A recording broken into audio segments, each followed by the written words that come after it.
Question number 1 है विच of the following is a type of mathematical average, right.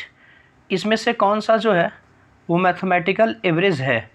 पहला median, second partition value, सी में mode और D के तरफ नन ऑफ दीज है।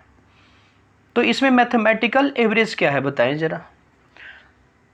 तो मैथमेटिकल एवरेज मीन्स क्या हुआ, एवरेज निकालना है, मीन्स की कहानी यहाँ पर किसकी होगी, मीन की। मैथमेटिकल एवरेज किसे कहा जाता है, मीन को। क्या यहाँ पे मीन है कोई ऑप्शन में, नहीं ना, तो इसका आंसर क्या हो जाएगा, डी। ना तो देखिए मीडियन होगा, ना तो पार्टीशन वैल्यू होगा और ना ही तो मोड होगा, answer will be D, right. यानी आंसर कौन सा होगा इसका, आंसर हो जाएगा इसका डी, ठीक है। अब चलते हैं आगे की तरफ। अब इसमें बोला है सेकंड में formula for finding arithmetic mean is, यानी अरिथमेटिक मीन निकालने का कौन सा फॉर्मूला हो सकता है।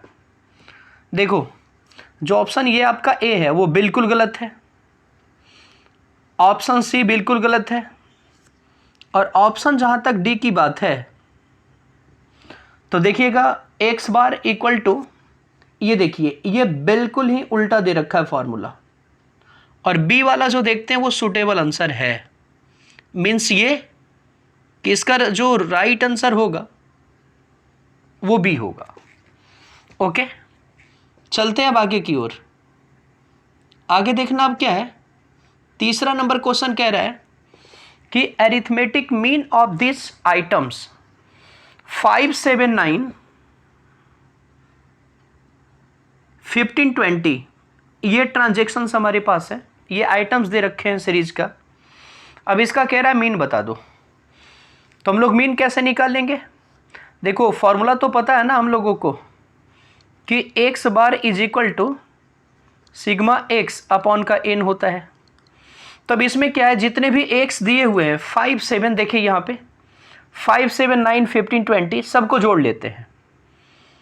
तो देखेंगे आप कि इन पूरे टर्म को अगर हम लोग जोड़ लेते हैं तो कितना आता है, 5 में 7 जोड़ दीजिए, लीजिए आइए बड़े आराम से कर लेते हैं हम लोग।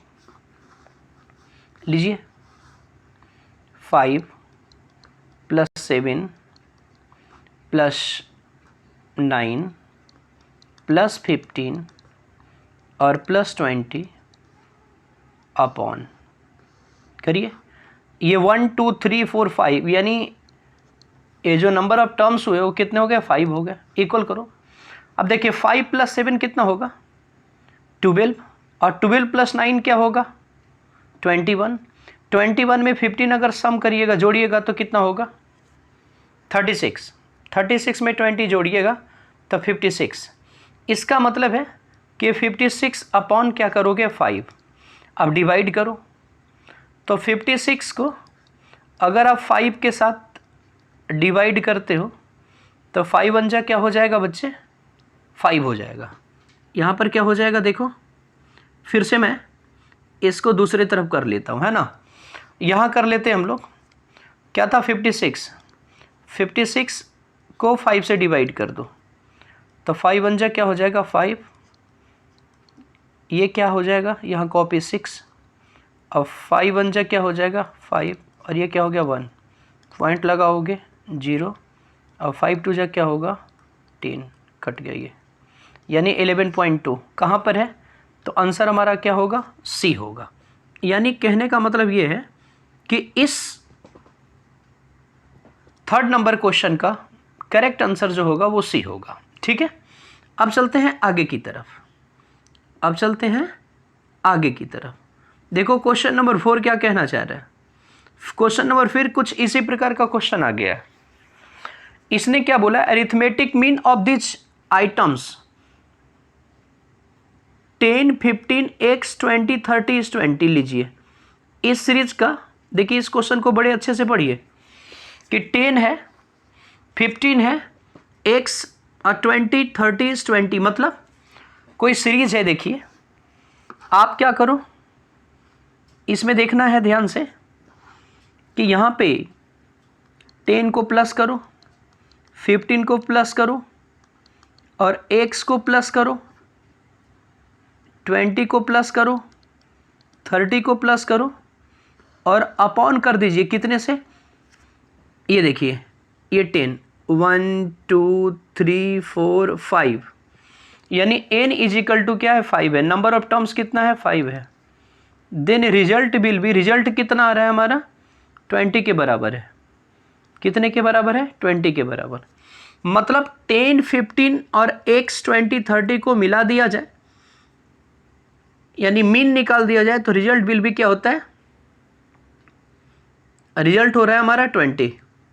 तो इसे करने के लिए हम लोग सब क्या करेंगे, सबसे पहले हम 10 और ये सबको सम कर लेंगे, यानी 10 प्लस 15 25, 25 में फिर हम 20 को जोड़ देते हैं 45 प्लस 30 करते हैं 75, यानी रिजल्ट हमारा जो है वो 75 प्लस x आ रहा है और अपॉन क्या करोगे 5 इजिकल टू कितना आना चाहिए 20। अब क्या करोगे, यहाँ पे नहीं कुछ है, डिनोमिनेटर में 1 है, क्रॉस मल्टीप्लिकेशन करिएगा तो क्या हो जाएगा बताएं, यहाँ पे जो रिजल्ट होगा हमारा वो होगा 75 प्लस x इजिकल टू, देखो इसको हम इससे मल्टीप्लाई कर लेंगे तो ये 100 हो जाएगा। यानी कहने का मतलब ये है कि x इजिकल टू 100 माइनस, ये देखो ये प्लस का इधर जाएगा तो क्या होगा माइनस का, यानी x इजिकल टू अब 100 माइनस 75 क्या हो जाएगा 25 आंसर होगा। अब मुझे इसमें बताओ कि इसमें ऑप्शन 25 कौन है, तो आंसर डी है, इसलिए ये आंसर क्या होगा, आंसर डी हो जाएगा, राइट।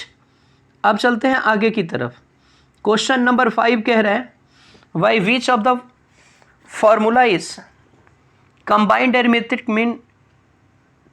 Arithmetic mean estimated. तो ए में जो ऑप्शन है वो कंबाइंड अरिथमेटिक मीन का दूर दूर से भी नहीं लगता है, इसलिए ऑप्शन ए गलत है। देखो बी की बात जहाँ तक करते हैं, बी के पहले सी की बात करते, ये भी ऑप्शन गलत है। डी में नन ऑफ दिस तब होगा जब हमारा बी गलत होगा। यहाँ पर देख रहे हैं कि कंबाइंड अरिथमेटिक मीन जो है वो सूटेबल फार्मूला जो है वो बी है, इसलिए इसका आंसर 5वें का आंसर क्या हो जाएगा, करेक्ट आंसर जो है 5th नंबर का वो क्या होगा, बी होगा। चलते हैं अब आगे की तरफ, आगे चलते हैं 6 नंबर में।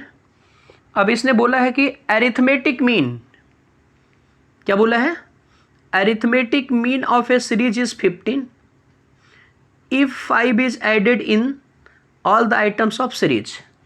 यानी अरिथमेटिक मीन मीन्स ये है कि ये x बार जो है वो 15 पहले से ही है। अब ये कह रहा है कि 5 is added in all of the series, 5 सब में हमें ऐड करना है, यानी जितनी सीरीज है सब में हमें 5 को ऐड कर देना है। तो हमारा जो है वो न्यू मीन क्या होगा, देखिए ना क्या बोला गया है, क्या बोला इन्होंने, न्यू मीन बोला है ना, देखिए न्यू मीन बोला है, तो न्यू मीन क्या होगा बताइए ना, न्यू मीन क्या होगा। तो हम लोग क्या करेंगे, हमने यहाँ लिखा था कि x बार जो है, x बार पहले से 15 है और सब में 5 जोड़ा जा रहा है, यानी ऑन एन एवरेज 5 प्लस हो रहा है, तो मीन कितना हो जाएगा 20। इसलिए इसका राइट आंसर जो होगा वो क्या होगा,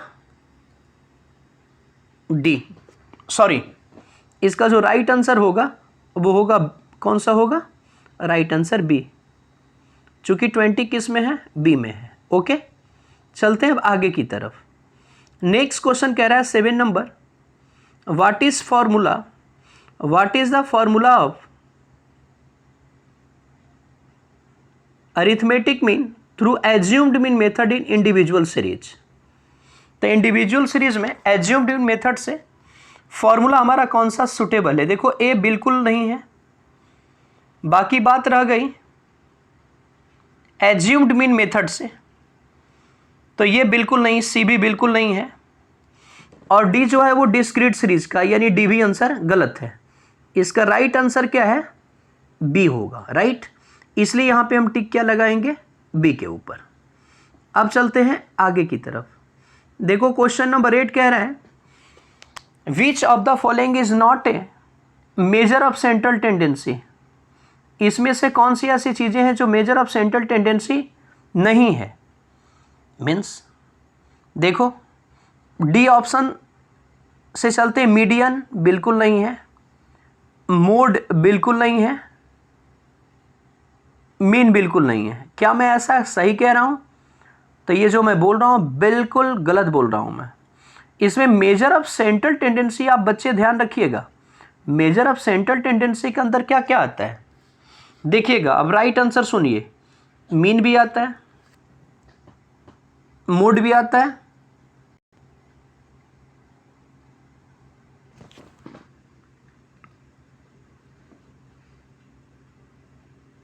और क्या होता है, मीडियन भी आता है। यानी मेरा कहने का मतलब यह है कि इसके अंतर्गत क्या कौन कौन सी चीज़ें आती हैं देखिएगा। ये मीन भी आता है, ये मोड भी आता है, मीडियन भी आता है। क्वेश्चन में कहा है कि ये कौन सा नहीं है, इसका मतलब एग्जैक्ट आंसर जो दिख रहा है हमारे वो स्टैंडर्ड डेविएशन है। यानी ये जो स्टैंडर्ड डेविएशन है वो मेजर ऑफ सेंट्रल टेंडेंसी का कोई भी पार्ट नहीं है। इसलिए इसका जो सही आंसर क्लास ये क्वेश्चन नंबर 8 का जो होगा वो सी होगा, राइट। क्योंकि इसमें नॉट बोला है, नॉट बोला है, ठीक है। चलते हैं अब आगे की तरफ। अब क्वेश्चन नंबर क्या है, 9 कह रहा है कि which is not a method to find arithmetic mean. इसमें क्या बोला है, which is not a method to find arithmetic mean. यानी कहने का मतलब यह है कि इसमें से कौन सी ऐसी चीजें जो अरिथमेटिक मीन फाइंड करने का फॉर्मूला नहीं है। तो देखो अरिथमेटिक मीन हम लोग फाइंड करते थे कैसे कैसे, डायरेक्ट मेथड होता ही था, एज्यूम्ड मीन मेथड होता ही था, और सी में अस्टेप डेविएशन मेथड होता ही था। होता क्या नहीं था, डी नहीं होता था। इसलिए इसने पूछा है कि कौन सा मेथड नहीं है, इसलिए इसका जो परफेक्ट आंसर निकल के आएगा वो हमारा आंसर कौन सा होगा, डी। Are you sure. चलते हैं क्वेश्चन नंबर अब 10 के ऊपर। देखिएगा क्वेश्चन नंबर 10 क्या कह रहा है। आइए क्वेश्चन नंबर 10 के ऊपर इन्होंने कहा है कि assumed mean is taken in which method. Assumed mean हम किस मेथड में लेते हैं। तो नंबर ए में है डायरेक्ट मेथड, देखो नंबर बी में है स्टेप डेविएशन मेथड, है ना। नंबर 1 में क्या बोला है, डायरेक्ट मेथड, बी में बोला है स्टेप डेविएशन मेथड, सी में बोला है कार्ल पियर्सन मेथड, और डी में बोला है स्पीयरमैन मेथड। तो एज्यूम्ड मीन कहाँ हम लोग लेते हैं, डायरेक्ट मेथड में कभी भी नहीं लेते, है ना। और सी डी का तो कोई सवाल नहीं बनता। अब इसमें सवाल कहाँ बनता है, तो सवाल बनता है इसमें स्टेप डेविएशन मेथड। कौन सा, स्टेप डेविएशन मेथड। इसलिए 10 का आंसर क्या होगा, बी, राइट। अब चलते हैं आगे की ओर। क्वेश्चन नंबर जो नेक्स्ट है 11 नंबर क्वेश्चन है और लास्ट क्वेश्चन है। इन्होंने कहा है, देखो क्या बोला है कि sum of deviation of different values from arithmetic mean is always equal to. देखिए question, sum of deviation of different values from arithmetic mean is always equal to. तो देखो आंसर इसमें सी, यानी ये हो नहीं सकता, B1 हो नहीं सकता, नन ऑफ दिस का कोई सवाल नहीं पैदा होता। इसका राइट आंसर क्या होगा, 0। यानी हम कह सकते हैं बड़े आराम से कि sum of deviation of different values from arithmetic mean का जो आंसर होता है वो होता है 0। इसलिए इसका राइट आंसर क्या होगा, ए। बस question important point of view से यही था, बाकी बाद में मिलेंगे।